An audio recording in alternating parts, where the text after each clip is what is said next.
Aloha, and welcome back to Leaving the Church to Find God, your safe space for exploring faith beyond traditional walls.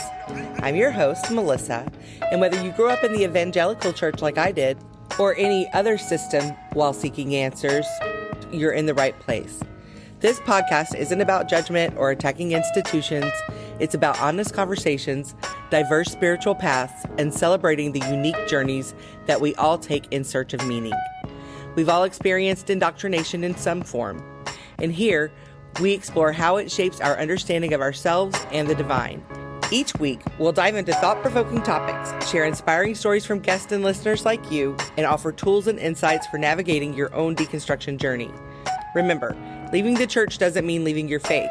It's about finding your own authentic connection to something greater.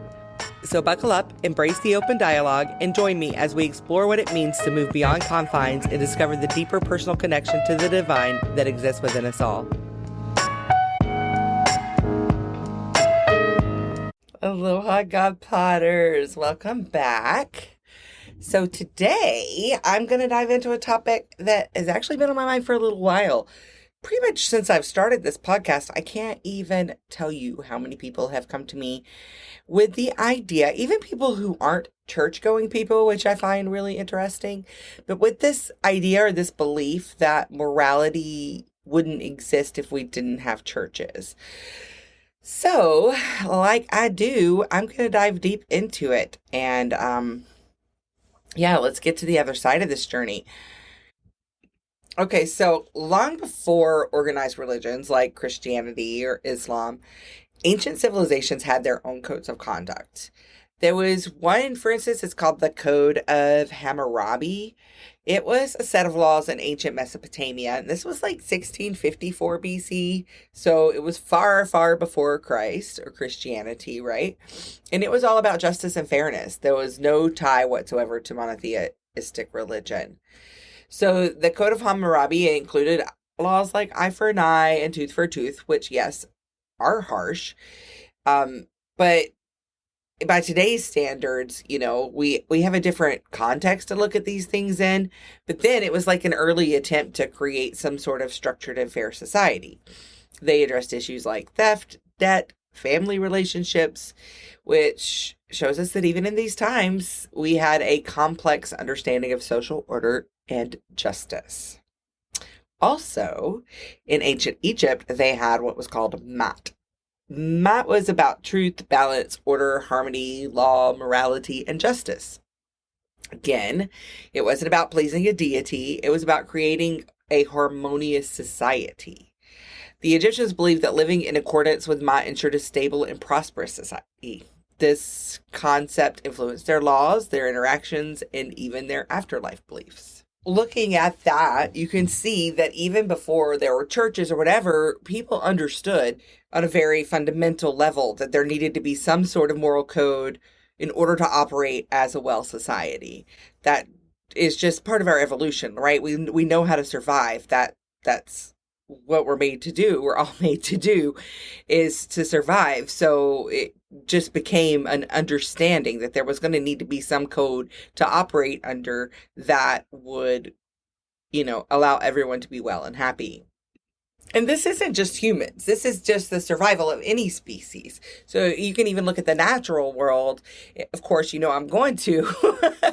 And animals and other parts of nature and how they work together for the greater whole naturally. Like even if a tree miles away in another forest is suffering or needs help, then other trees through the mycelium underground will gather together the nutrients and send it to the trees that are suffering so that everyone can thrive. It's this very communistic way of being for the trees, right? Seriously, it's just an understanding, beyond the human mind that we have to look out for each other in order for everyone to live well, and that it's important for everyone to live well. I mean, you look at bees and how their whole role in pollination.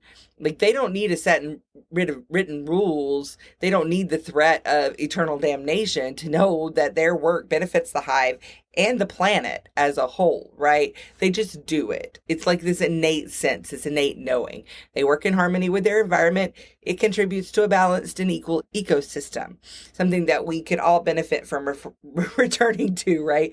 Like they say, even wolves, like in a wolf pack, each member, if you think about that, has like their own role to play.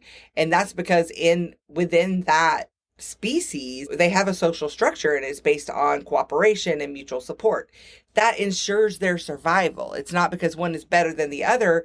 They just know that we have to work together in order to accomplish our goal. There's going to need to be a leader and we're going to need to support that leader. Now that leader doesn't take advantage and then like keep all the food for themselves and watch everybody starve. No, because that's not our nature. That's not our authentic essence of being.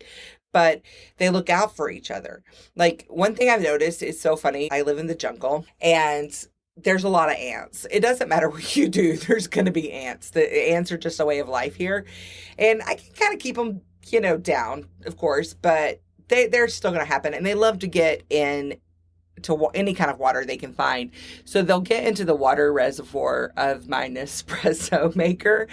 And it's the craziest thing because you would think, sometimes it's even like 2 or 3 days before I use my Nespresso because I've decided to go another caffeinated route, the mornings before. But I go in there and I look and the ants that have been floating in there for days are still alive, which is just crazy. It's like they come together and make a raft in the center of the water and they take turns, like who's going to be on bottom and who's going to be on top. And they're in this constant rotation so that nobody drowns.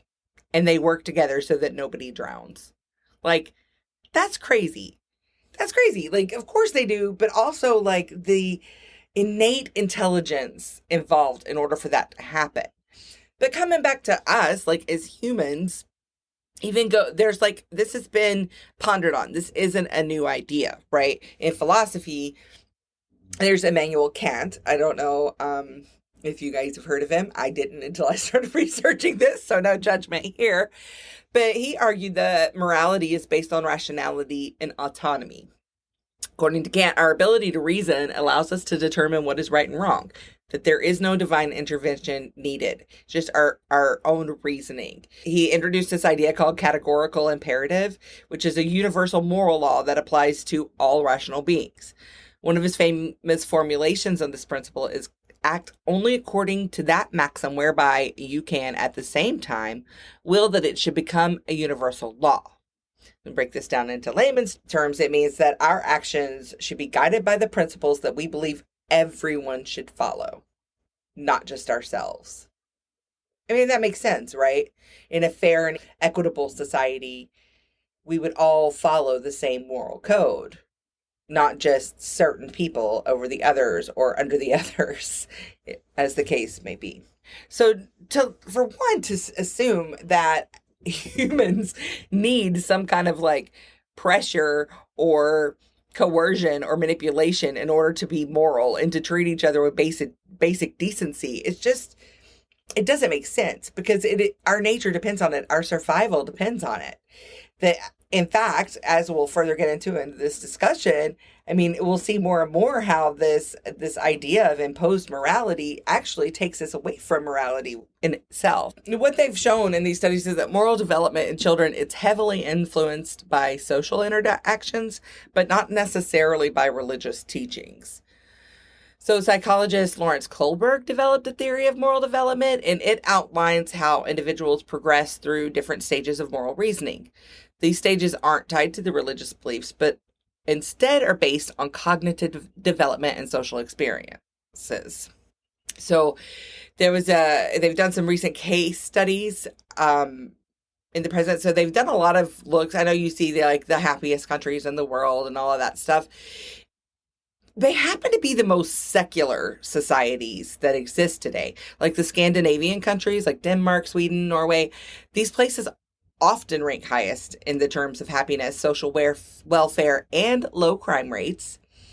They emphasize equality, community, and well-being over religious dogma. They're living proof that in a society, we can be moral and just without being religious. In fact, maybe even more so, right? So in Denmark, they have this concept of hanteloven. Hanteloven, I think is how you pronounce it. It's the law of Hante. And this promotes humility, equality, and community. It's a cultural code that values collective well being over individual success. This mindset is reflected in their social policies, which include universal health care, free education, and robust social safety nets. Again, outside of religion. This is all built outside of religion. This is just humans being moral. Now, if we look at that, like this idea that organized religion has, brought us morality, but then from looking at the world, we can see that it's actually perhaps hindered morality by using fear, manipulation, coercion. Many religious institutions have we're going to stop that one. So the philosopher Jean-Jacques Rousseau believed that humans are inherently good, but are corrupted by society. He emphasized the importance of living in harmony with our natural instincts and reason. Rousseau argued that in the state of nature, humans were peaceful and content, but that the development of private property and social institutions led to inequality and moral corruption. Sounds familiar. Not only has religion separated us from our own morality, but it has operated often without morality. If you even think about like the missionaries and the colonization of indigenous peoples, that's not moral. To come and be like, we're better than you, so we're taking everything. We're going to murder 60 million indigenous people and call this our land and do it in the name of God and do it in the name of Christianity and develop this Christian nation. That, y'all, we've been fighting this. This is not the first time we fought this movement that's happening. It's not the first time we won. The movement's trying to happen again. This Christian nationalism is scary. It's not moral. If that's what they're selling you a lie. They're selling you a lie. Punishing other people for being different than you is not morality. Forcing people to uphold your personal values is not morality. Especially when, upon deep contemplation, I would invite you to consider that many of these values that you think are yours are actually not. When you really, really get in touch with yourselves, you can really understand what your true values are and what's actually important. The things that I thought growing up in the church and being in that whole world, the things that I thought were important and that I adhere so strongly to and I really devoted myself to, I am now seeing that so many of those things were not important at all. And that not only were they not the way, but that they took me further from the way that was right for me, from my own aligned path. So, giving this credit of morality to the church, it's really misguided. Not only has the church continuously throughout history caused war and famine and slavery and all of these other problems that we've faced as humanity over and over and over again, so many times initiated by religious movements. We got to stop handing this stuff to the church. Actually, I'm going to take that back. We're not handing it to them. It was indoctrinated into us that it already belonged. That community belonged to the church, that God belonged to the church, that morality belongs to the church. Let's find out what else is in there, guys, because it doesn't. It belongs to us. It is our human birthright. It doesn't belong to the church, and it is time to stop letting them take credit for it. I'm feeling a little passionate about this. I can feel it coming up in me because I see so much of what's happening and all the lies that are being told and how everybody's touting this superior morality, and really the things that they're proposing and that they're trying to impose on us as a society, it's quite the opposite. And I just beg that anyone who's listening to this and doesn't already see that you look closely and look again under this lens of what our divine essence is, of what we are naturally, which is a society that cares for each other, that understands that if one person suffers, we all suffer. And that when we lift each other up, we lift ourselves, we lift everyone up. And that's how we work together as humans. And that's another thing. It's so much of what has been outsourced to the church. It also, again, is taking out the responsibility from us. it's empowering to be responsible for your own values. It's empowering to be responsible for your own morality.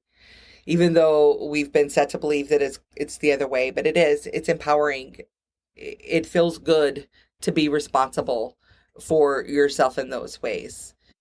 I mean, and realistically speaking, it's so bizarre to me that people automatically, like, it's really is indoctrination that we automatically associate morality with organized religion, because our social proof of that, our historical proof of that, is that organized religion has actually hindered morality in many ways, often by using fear, manipulation, coercion. Many religious institutions have historically used the threat of divine punishment to enforce moral behavior, right? If you don't do it, you're going to hell. And so many people keep saying that, like, well, if you're not worried about going to hell, how do we know you're going to be a good person? To which I have to say, if the fear of going to hell is the only thing making you be a good person, I say in quotes, then I think that there's a lot more self-reflection to do there, because again, this is something that is innate within us. And if we're not feeling that naturally, it's because there's something in between us and it. And my guess is going to be there's some indoctrination involved. Yes, that's what I said. Said what I said.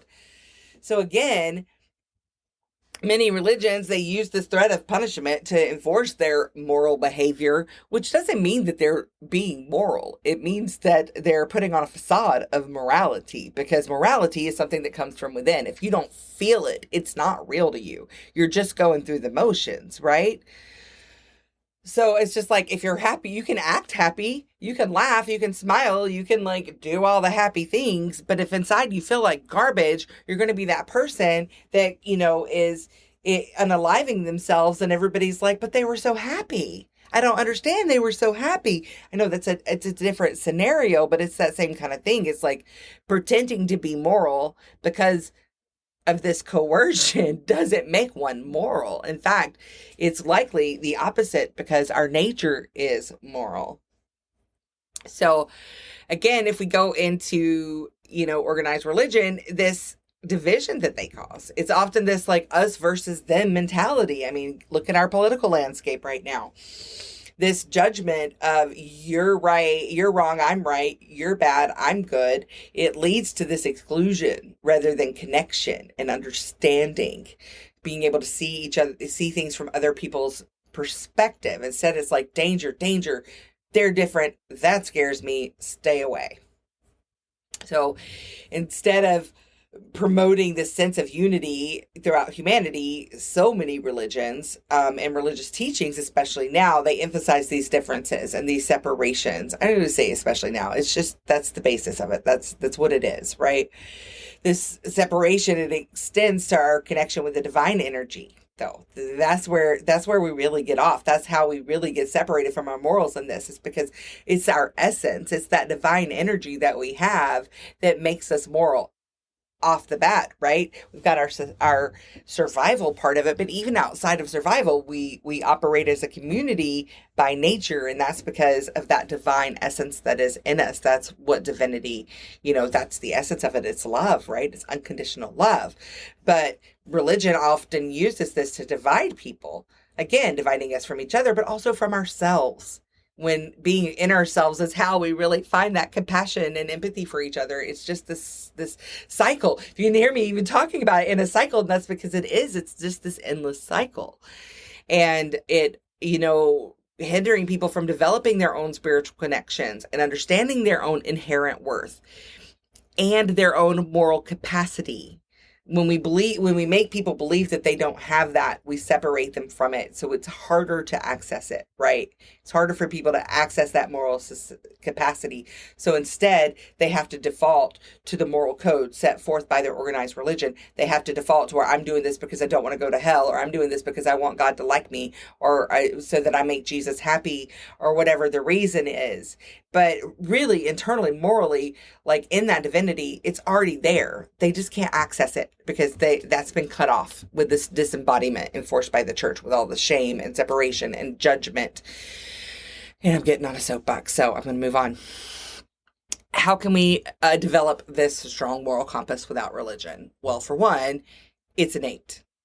Get rid of everything that's not it, and that's going to get you closer, right? That's always the answer for me. But it starts with education, community, personal reflection, like we're doing right here together, friends. Engage in open conversations about ethics and values with people. Don't be afraid to talk about these things. Reflect on your own actions and how they're impacting other people. Foster empathy and compassion through community service and social involvement by exposing yourself to what other people are experiencing. Don't be Buddha on the mountaintop telling everybody what to do, but get your hands dirty. Get in there and see what other people are living through and put yourself in their position. And that really gives us a better understanding of how to contribute to the betterment of society instead of continuing to separate ourselves and separate our children and separate our families and separate our whole worlds into this we're better than, and good luck for you guys. Another practical approach that, I talk about over and over again, it's mindfulness. It's this, what I'm talking about, the self-awareness and mindfulness, just being regularly reflecting on your actions and their consequences. Through that, we can develop a deeper understanding of what our values actually are and how we want to live. Not because somebody else told us what our values are supposed to be. Not because somebody else has indoctrinated us into believing that this is the way that we want to live. No, when we connect to that, when we remember ourselves, we come back together, then it automatically is going to put us back in touch with this part that feels and understands the importance of working together as a community. So to wrap up, I really hope that this all makes sense, that it's coming through.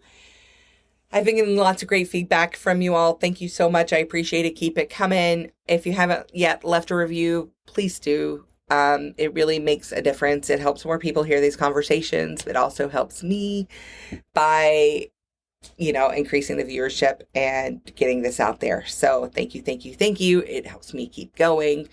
So just wrapping things up, I just want to remind you that it's a human trait that we've cultivated through our own history, philosophy, psychology, and social interactions, that we are moral. We can own our own morality. We can own that. It doesn't belong to anyone else but us. And knowing that, we can continue to explore and embrace this innate sense of right and wrong, independent of religious frameworks, and get back to what it is that connects us to each other, that makes us love each other. Stop looking for our differences in each other and start looking for our sameness. Start looking for ways that we can lift each other up and that we can look out for each other. Let's be the ants. Let's not let anybody drown, right? There's enough for everybody. Let's not let anybody drown.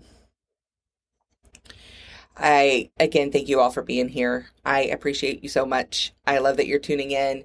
We've got some really cool stuff coming the next few weeks. Next week, we have an interview with a therapist who's going to talk to us about religious trauma and the Catholic Church, which I'm very excited about. We have a few episodes coming up on the Catholic Church as we're coming in towards, the middle of our second half of this season.